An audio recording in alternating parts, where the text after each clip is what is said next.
The Vorathian Empire had ruled the Outer Rim for 3,000 years. Their warships numbered in the millions. Their soldiers were bred for battle from the moment they hatched from their eggs. They had conquered 17 sentient species and turned them into slaves or food, depending on which proved more useful. The Vorathians believed themselves to be the apex predators of the galaxy, and for a very long time they were right. When humanity stumbled into Vorathian space, the Empire did not see a threat. They saw opportunity. Humans were small and soft. They had no natural armor, no venomous fangs, no razor claws. Their ships were primitive by galactic standards, held together by what the Vorathians considered to be nothing more than hope and prayer. The human colony world of New Eden, with its population of 2 million souls, seemed like easy pickings. Admiral Krixthal stood on the bridge of his flagship, the Devourer of Worlds, and watched the blue and green planet grow larger in the viewscreen. His scales rippled with pleasure. This would be a simple conquest. The humans had refused to surrender their world and its resources, had actually dared to threaten his fleet with their pathetic defense platforms. He would make an example of them. "Send the message," Krixthal commanded. "Tell them what awaits if they do not submit." The communication officer obeyed. The message was broadcast on all frequencies, translated into the human language. It was a standard Vorathian ultimatum, one that had brought countless species to their knees. It spoke of the fate that awaited the adults who resisted. It spoke of how the survivors would be worked until their bodies gave out. And then, because the Vorathians believed in being thorough, it spoke of the children. "Your young will be taken," the message said. "They will be raised in our breeding pits. They will be fed our food and taught our ways. They will forget they were ever human. They will serve the Empire until they are used up, and then they will be disposed of. This is the mercy we offer. Submit now, or watch as we take everything from you." Krixthal expected fear. He expected panic.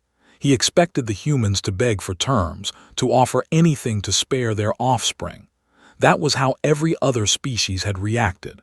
The Vorathians had learned long ago that threatening children was the fastest way to break a people's will to fight. What he got instead was silence. The silence lasted for exactly 30 seconds. Then the human response came through, and it was not what the Admiral expected. The face on his viewscreen belonged to a human female. She was not young, and her hair was gray at the temples. Her eyes were the color of a dying star, and they held something that Krixthal had never seen before in any species he had conquered. It took him a moment to recognize it, because the Vorathians had long ago bred fear out of their own kind.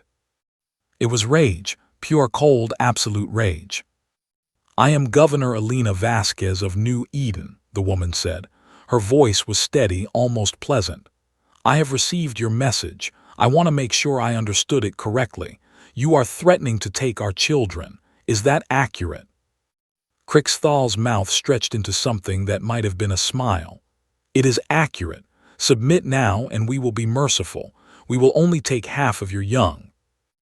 Governor Vasquez nodded slowly. "I see. And you believe this threat will make us surrender?" "It always has," Krixthal replied. "Every species breaks when their young are threatened. It is the way of things." The human female was quiet for a moment. Then she leaned forward, and Krixthal felt something he had not felt in centuries. It was a small sensation, barely noticeable, but it was there nonetheless. It felt almost like unease. "Admiral," Governor Vasquez said, "I'm going to give you some advice. Take your fleet. Leave this system. Go back to wherever you came from and never return. If you do this, you will live. If you do not—" She paused, and that terrible cold rage burned brighter in her eyes. "If you do not, you will learn why humanity has survived every extinction event our homeworld has thrown at us.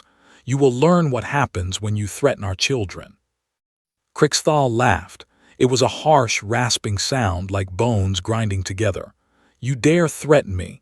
Your entire fleet is 20 ships. I have 500 warships in this system alone and millions more across the Empire. You are nothing. You will be nothing. Your children will forget your names." Governor Vasquez smiled. It was not a pleasant smile. "I warned you," she said. "Remember that. When the end comes, remember that I gave you a chance to walk away." The transmission ended. Krixthal turned to his tactical officer. "Begin the bombardment. Destroy their defense platforms and then land the troops. I want this world pacified within the cycle." The tactical officer hesitated. "Admiral, sensors are detecting something strange. The human ships are not moving to intercept. They are retreating." "As expected," Krixthal said. "They know they cannot win. Proceed with the attack." The Vorathian fleet moved forward, their weapons powered up. In orbit around New Eden, the human defense platforms waited, silent and seemingly helpless. On the surface below, 2 million humans looked up at the sky and watched the enemy approach. And across the galaxy, in the halls of Earth's government, a message arrived. It was simple and brief, containing only the recording of the Vorathian threat and a single word from Governor Vasquez. The word was children. The message was received by the United Earth Council in the middle of a routine session. Secretary General Marcus Webb was discussing agricultural quotas when his aide rushed in and whispered in his ear. The color drained from his face. He raised his hand, and the chamber fell silent. "I have just received word from New Eden," he said. His voice was barely above a whisper, but every person in the room heard him clearly. "A Vorathian fleet has arrived. They have threatened to take our children." The room erupted. Politicians shouted. Fists slammed on desks. Someone was crying. In the midst of the chaos, Secretary General Webb remained absolutely still, his hands gripping the podium until his knuckles turned white. "Order," he said softly, then louder, "order." The room fell silent again. Webb looked out at the faces of his colleagues, and he saw the same thing in every one of them. It was the same thing that had been in Governor Vasquez's eyes.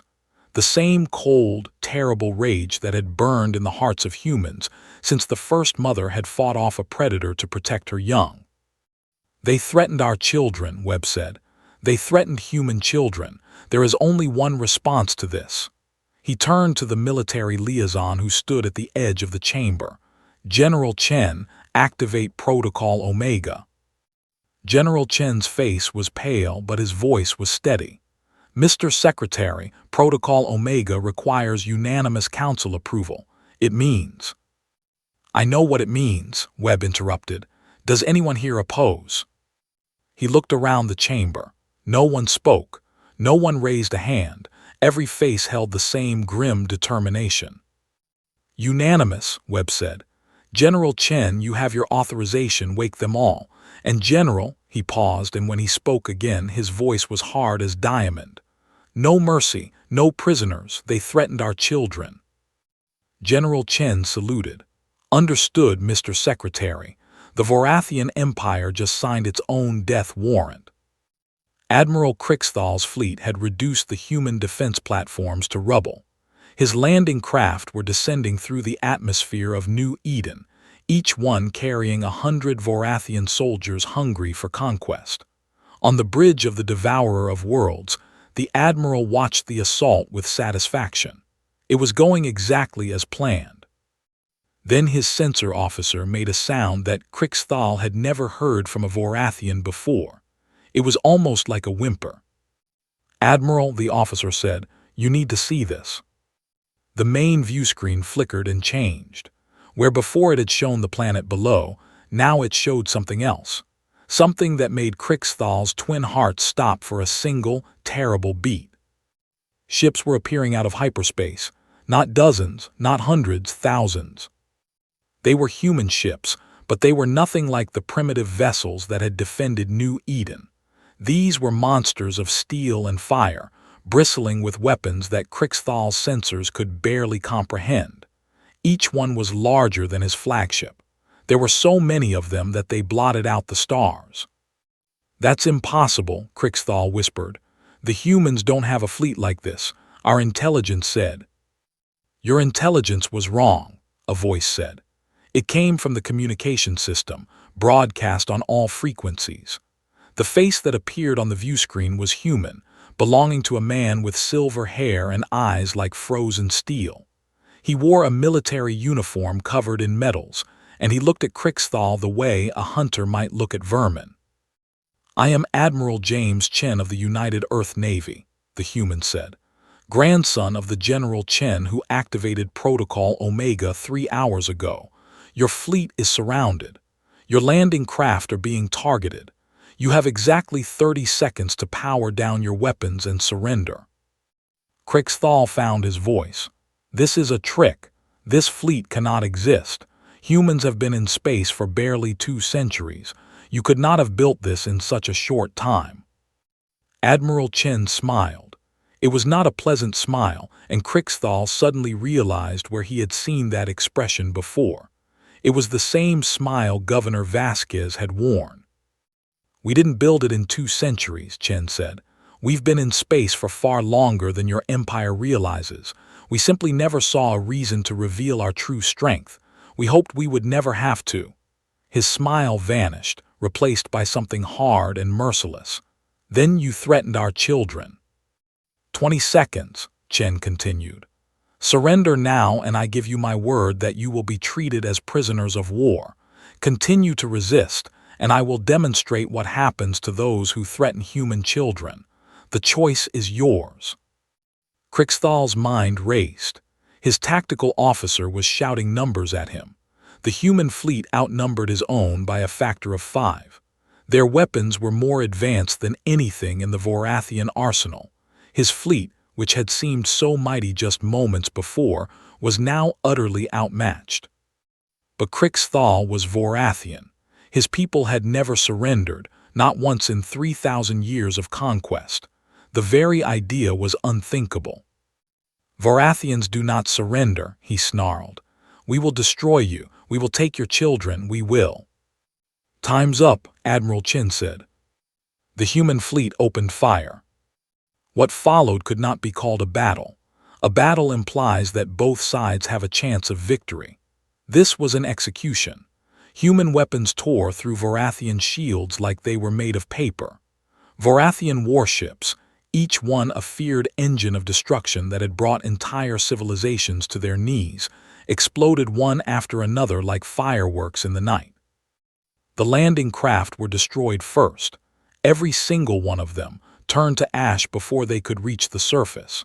10,000 Vorathian soldiers died in less than a minute, incinerated before they could even scream. Then the human fleet turned its attention to the warships. Crixthal watched in horror as his fleet was systematically annihilated. Ships he had served on, commanders he had known for centuries, warriors who had never known defeat, all of them reduced to debris in seconds. The Vorathian return fire was pathetic, their weapons bouncing harmlessly off human shields. "Retreat," he ordered, his voice cracking. "All ships retreat, fall back to the Empire. We need to warn." A beam of light struck the devourer of worlds. Crixthal was thrown from his feet as the ship shuddered. Alarms screamed. Half the bridge crew was dead, their stations reduced to smoking ruin. "Admiral," his surviving tactical officer gasped, "engines are offline. Weapons are gone. We're dead in space." The view screen flickered back to life, and Admiral Chen's face appeared once more. He looked at Crixthal with something that might have been pity if it had not been so cold. "I'm going to leave you alive," Chen said. "Not because you deserve mercy, you don't, but I want you to take a message back to your empire. I want you to tell them what happened here. I want you to tell them what we did to your fleet." He leaned forward, and his eyes burned with that same cold rage that seemed to be the birthright of all humans. "And I want you to tell them that this was just the beginning." "We're going to come for you," Chen continued. "We're going to come to every world your empire has ever touched. We're going to free every slave you've ever taken. We're going to dismantle everything you've built over 3,000 years. And we're going to do it because you made the mistake that every predator in our history has made." He paused, and when he spoke again, his voice was barely above a whisper. "You threatened our children." The transmission ended. Around the crippled devourer of worlds, the debris of 500 Vorathian warships drifted silently through space. Below, on New Eden, 2 million humans looked up at the sky and watched as the last of the enemy ships fled into hyperspace. In the government building in New Eden's capital, Governor Vasquez stood at her window and watched the human fleet take up formation around her world. Her aide entered, pale and shaking. "Governor," he said, "the battle is over. The Vorathians are gone, all of them except one ship, and it's running for home." "Good," Vasquez said. "Someone needs to deliver the message." "Governor, the fleet that came to save us. I've never seen anything like it. Where did it come from? How did they build something so powerful without anyone knowing?" Vasquez turned to face him, and there was something ancient in her eyes. "Humanity has always kept a sleeping army," she said. "Every parent who has ever lived, every aunt and uncle and grandparent, every teacher and neighbor, everyone who has ever loved a child. We are all soldiers in that army. We simply wait, and we hope that we will never be called to fight." She looked back at the fleet in the sky. "The Vorathians woke us up. Now they're going to find out why the old legends on Earth always said the same thing. Let the children go. Because if you don't, if you hurt them, if you even threaten them," she smiled, and it was the smile of a grandmother who had just watched her grandchildren's murderers be burned alive, "then nothing in this universe will save you from us." The aide was silent for a long moment. Then he asked, "What happens now?" "Now," Governor Vasquez said, "we go to war." The Vorathian High Council convened in the throne chamber of the Eternal Palace, a room that had witnessed 3,000 years of triumph. The walls were lined with the skulls of conquered species, each one a trophy from a successful campaign of annihilation. The ceiling was painted with scenes of Vorathian glory, depicting the many civilizations that had fallen before the Empire's might. Today, for the first time in living memory, the council members were afraid. Admiral Crixthal stood before them, his scales pale and his voice trembling. He had limped home in his crippled flagship, arriving 3 days after the disaster at New Eden. In those 3 days, rumors had spread through the Empire like wildfire. Now the council demanded answers. 500 ships, the Supreme Overlord said. His voice was quiet, but it carried the weight of absolute authority. "You took 500 of our finest warships to conquer a single human colony. You returned with one. Explain." Crixthal told them everything. He told them about the human fleet that had appeared from nowhere. He told them about weapons that cut through Vorathian shields like claws through soft flesh. He told them about Admiral Chen's message, delivered with the cold certainty of a death sentence. When he finished, the council chamber was silent. "This is impossible," one of the council members said. "Our intelligence services have monitored humanity since they first left their homeworld.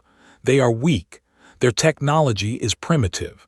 They could not have hidden a fleet of that size from us." "And yet they did," Crixthal replied. "I saw it with my own eyes. I watched them destroy our fleet in less than an hour. They were not weak. They were not primitive. They were hiding their true strength, waiting for someone to give them a reason to reveal it."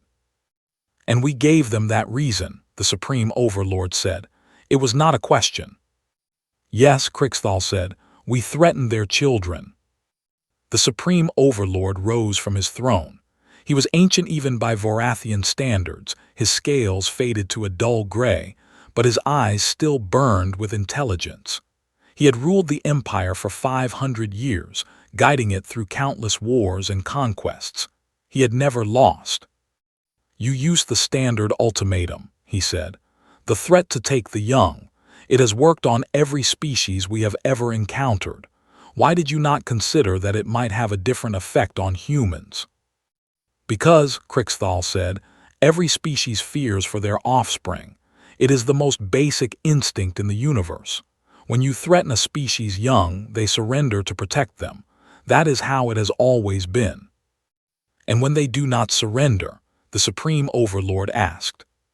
Crixthal was silent. He had no answer. The Supreme Overlord turned to face the council.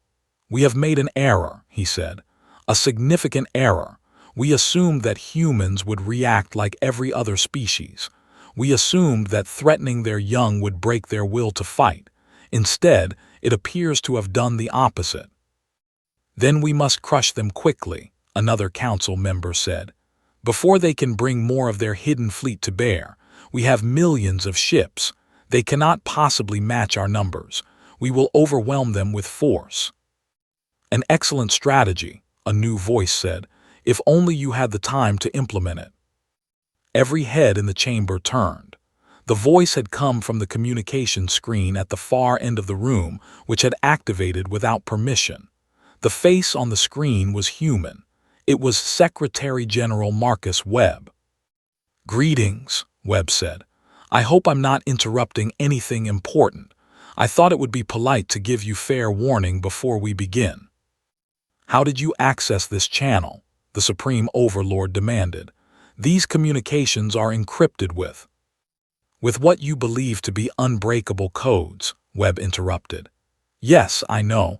We broke them years ago. We've been listening to your communications for quite some time. It's how we knew about your standard ultimatum. It's how we knew what you planned to do to our children." His expression hardened. "And it's how we know exactly where all of your ships are right now." An aide burst into the chamber, his scales practically white with terror. "Supreme Overlord, reports are coming in from across the Empire. Human fleets are appearing in dozens of systems. They're attacking our shipyards, our weapons factories, our military bases. We're under assault everywhere at once." Webb smiled. It was not a pleasant smile. "As I said, fair warning. We're not going to wait for you to gather your forces. We're not going to give you time to prepare. You threatened human children, and so we are going to take everything from you. Your ships, your weapons, your empire." He leaned forward, and his eyes burned with that terrible cold rage. "Your people have a choice. They can surrender and be treated with mercy, or they can fight and they can die. Make no mistake, we will not stop until every world you have ever conquered is free. We will not stop until every child you have ever threatened is safe. We will not stop until your empire is nothing but a memory and a warning to anyone who might think of threatening our young in the future." The Supreme Overlord's voice was steady, but his hands were shaking. "You cannot destroy us. We have ruled this region of space for 3,000 years. We have defeated enemies far more powerful than you." "You have never faced an enemy like us," Webb replied. "You have never faced a species that turns into something else entirely when their children are threatened. 3,000 years of conquest, and you never learned the one lesson that every predator on our homeworld learned in the first week. Never, ever threaten the cubs." The transmission ended. In the silence that followed, more reports flooded in. Human fleets were everywhere, striking with precision and overwhelming force. Shipyards that had taken centuries to build were reduced to rubble in hours. Military bases that had never fallen were conquered before they could mount a proper defense. The slave camps where the Empire kept its conquered peoples were being liberated, the prisoners armed and turned against their former masters. The Vorathian Empire was burning, and there was nothing they could do to stop it. The Supreme Overlord sank back onto his throne. For the first time in 500 years of rule, he looked old. He looked tired. He looked defeated. "How," he whispered, "how could we have been so blind?" Crixthal answered him. "Because we saw only what we expected to see. We saw a weak species, barely capable of interstellar travel. We never considered that they might be hiding their true nature. We never considered that behind the mask of weakness, there might be something far more dangerous." "And what is that?" the Supreme Overlord asked. Crixthal remembered Admiral Chen's eyes, cold and merciless. He remembered Governor Vasquez's smile, the smile of a grandmother watching her enemies burn. He remembered the faces of 2 million humans on New Eden, looking up at the sky as their protectors arrived. "Parents," he said, "they are parents, all of them, and we just threatened their children." The war lasted 3 months. By galactic standards, this was impossibly fast. The Vorathian Empire had stood for 3,000 years. It took humanity 90 days to tear it down. The human fleets moved with perfect coordination, striking at weak points and supply lines, cutting off reinforcements before they could arrive. They did not fight like any enemy the Vorathians had ever faced. They did not seek glory or conquest. They sought only the total destruction of everything the Empire had built. And wherever they went, they freed the slaves. The 17 species that had served under Vorathian rule for centuries were suddenly given a choice. They could remain passive and let the humans fight for them, or they could join the war against their former masters. Almost all of them chose to fight. The Keithrani had been slaves for 800 years. They had been forced to work in the Vorathian mines, digging out the ore that built the Empire's weapons. Now they sabotaged those same mines, collapsing tunnels and destroying equipment. The Vorathians who had guarded them were buried alive. The Thryn had been used as food, their population carefully managed to provide a steady supply of meat for Vorathian tables. Now they rose up, using the very tools of their captivity to exact revenge. The processing plants where their kind had been slaughtered became killing grounds for their oppressors. The Selari had been pleasure slaves, prized for their beauty and their fragility. They were not warriors. They had never fought. But when the humans came and gave them weapons, they learned quickly. Their former masters discovered that beauty and fragility could hide a burning desire for vengeance. World after world fell to the combined forces. The Vorathian military, spread thin across a vast empire, could not be everywhere at once. They were forced to choose which worlds to defend, and every world they abandoned was lost forever. Admiral Krixthal survived the fall of his homeworld. He had been given command of the defense fleet, but there was no defense that could stand against the forces arrayed against him. When human ships appeared in orbit around the Vorathian throne world, he ordered his remaining vessels to stand down.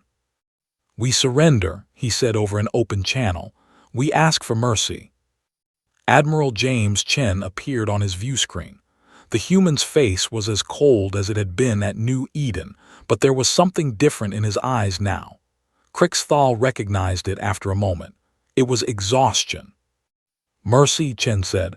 "You're asking for mercy." "Yes," Krixthal replied. "We have been defeated.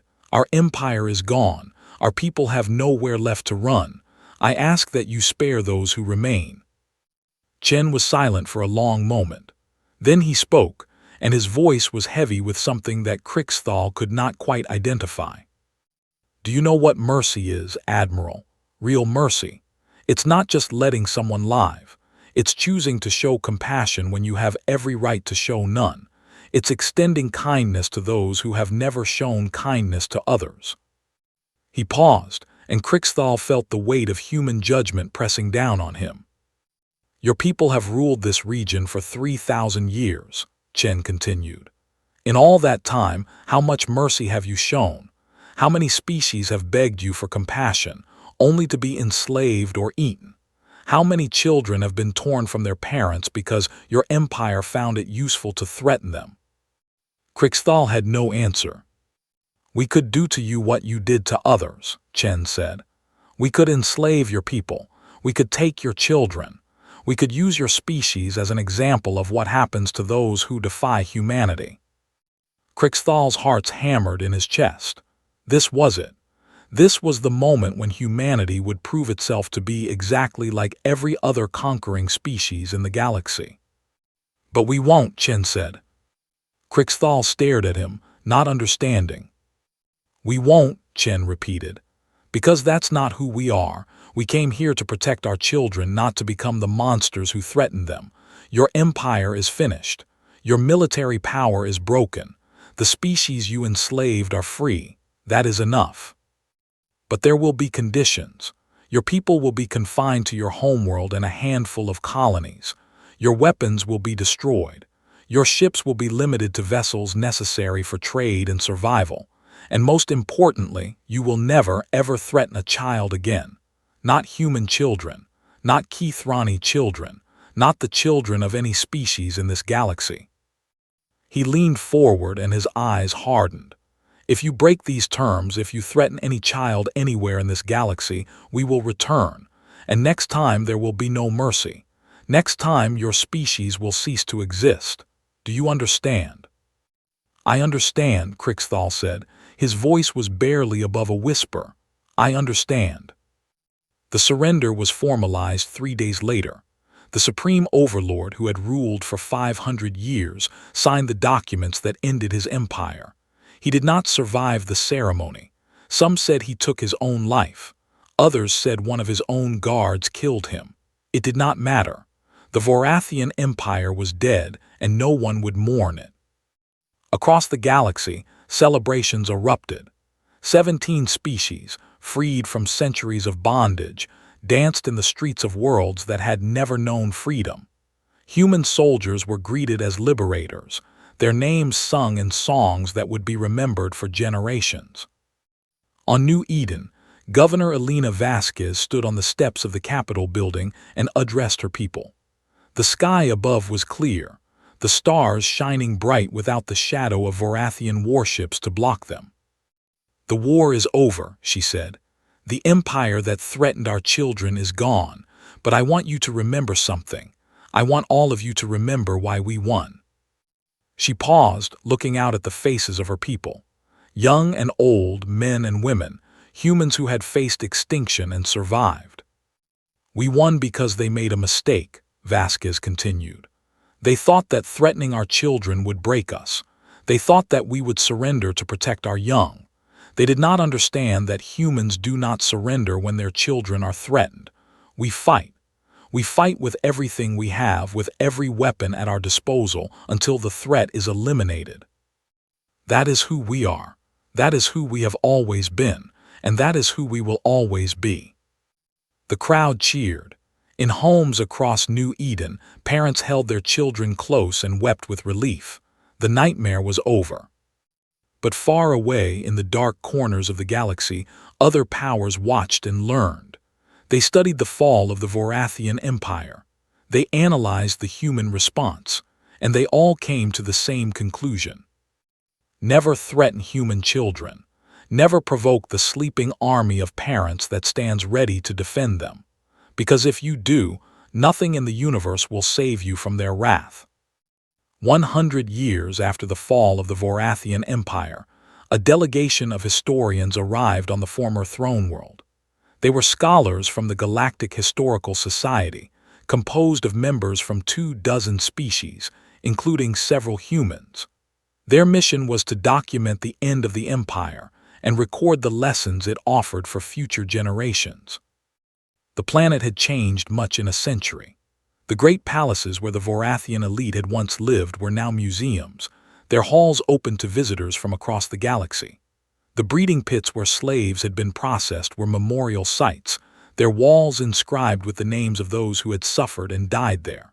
The Vorathians themselves were a shadow of their former glory, their population reduced, their power gone, their place in history secure as a warning to all who might follow their path.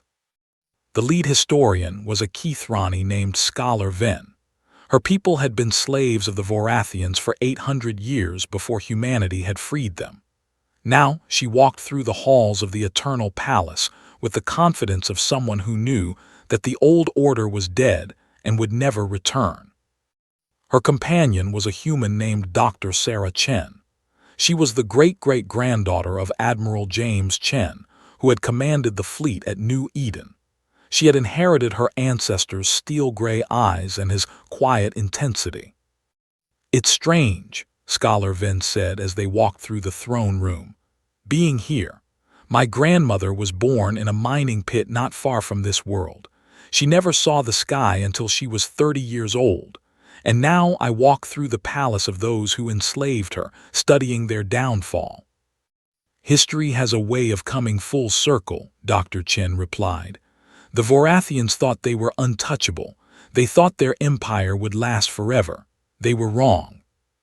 Scholar Ven nodded. "I've read the archives. I've studied the reports from both sides. But there's one thing I still don't fully understand." She turned to face the human. "The hidden fleet. How did humanity keep it secret for so long? How did no one in the galaxy know what you were truly capable of?" Dr. Chen smiled.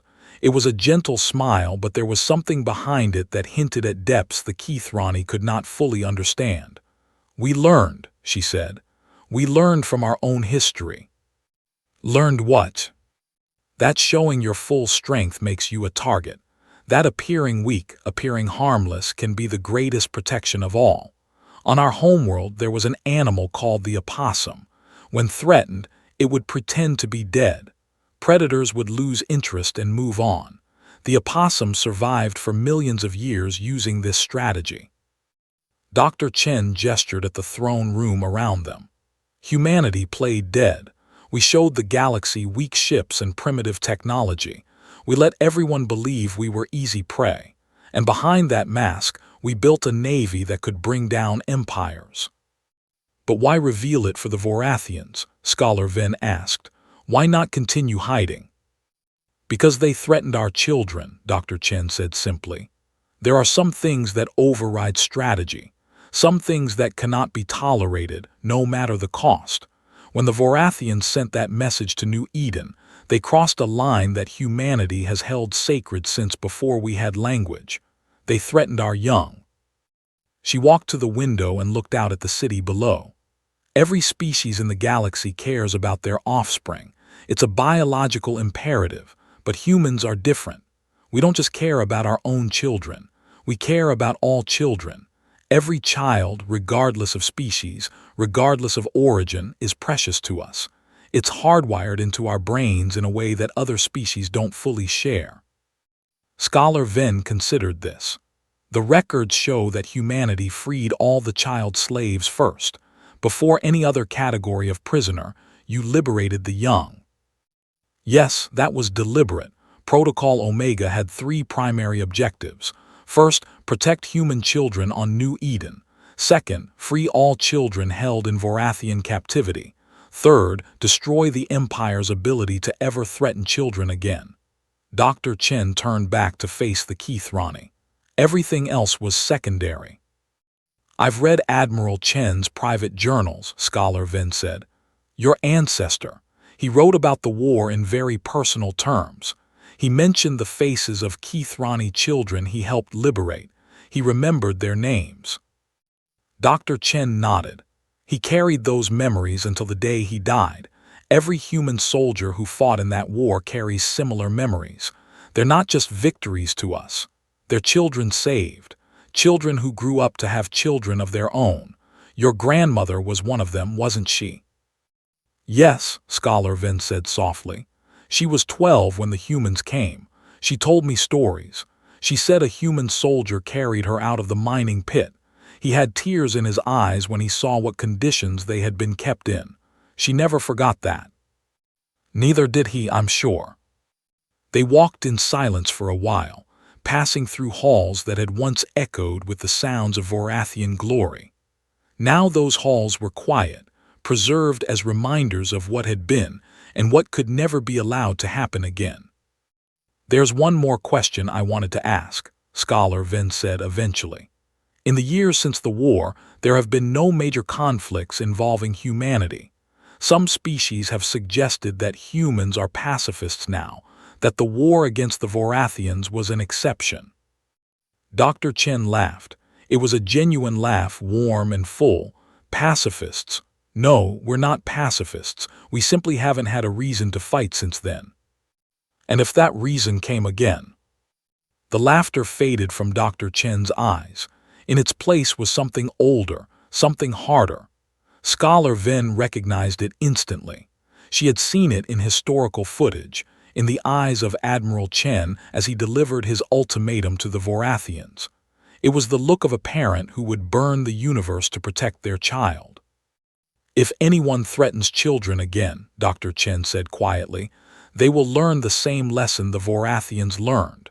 The sleeping army hasn't disbanded. We haven't forgotten. We're simply waiting, hoping that we'll never be needed." She turned back to the window and her voice softened.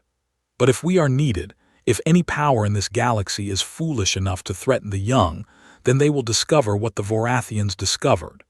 They will learn that humanity's greatest strength isn't our technology or our ships or our weapons. It's our love for our children, all children, and that love makes us capable of things that no other species can match. Scholar Vin stood beside her, looking out at the quiet city. The Vorathians thought they were the apex predators of the galaxy. They were wrong, Dr. Chin said. There's always a bigger predator, and on our world the biggest predator of all was always the parent protecting their young. The sun was setting over the former capital of the Vorathian Empire. In 100 years, the scars of war had healed. New buildings had risen from the ruins. A new society was being built, one based on peace and cooperation rather than conquest and domination. But in the archives of every species in the galaxy, the story remained. It was taught in schools and passed down through generations. It was whispered in the halls of governments and shouted in the songs of free peoples. The Vorathian Empire had made the mistake of threatening human children, and it had ceased to exist. In the years and centuries that followed, many powers would rise and fall across the galaxy. Wars would be fought over resources, territory, and ideology. Species would clash and cooperate, betray and befriend one another in the endless dance of civilizations. But one thing never changed. One rule was never broken. One lesson was never forgotten. Never threaten human children. Never wake the sleeping army. Never forget what happened to the Vorathian Empire. Because parents will always protect their young, and humanity had proven, beyond any shadow of doubt, that there was no force in the universe more dangerous than a human parent defending their children.